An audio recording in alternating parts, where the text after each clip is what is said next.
सिंध जे तालीम वारे सूबाई वज़ीर सईद गनी बैनल सूबाई वज़ीरनि वारी कॉन्फ्रेंस में समूरा तालीमी इदारा बंद न करण जी तजवीज़ पेश कई। सईद गनी चयो आहे त हिन साल कंहिं बि सूरत में बिना इम्तिहान जे शागिर्दनि खे प्रमोट न कयो वञे। वफ़ाक़ी वज़ीर शफ़क़त महमूद जी सदारत हेठि इजलास में तालीम वारे सूबाई वज़ीर सईद गनी मौक़िफ़ अख़्तियार कंदे चयो त असांजी तजवीज़ आहे त तालीमी इदारनि खे बंदि न कयो वञे। जेकॾहिं तालीमी इदारनि खे बंदि करणु आहे त जंहिं बि प्राइमरी स्कूल जी इनरोलमेंट 73% खां वधीक आहे उन्हनि खे बंदि कयो वञे।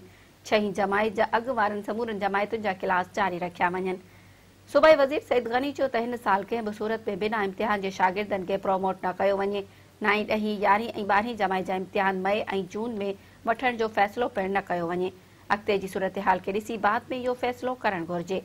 हुन चयो त ख़ानगी स्कूलनि खे माली रिलीफ लाइ आसान किस्तुनि ते कर्ज़ ॾिनो वञे। कर्ज़ जो व्याज वफ़ाक़ी हुकूमत अदा करे जीअं स्कूल बदहाली जो शिकार न थियनि।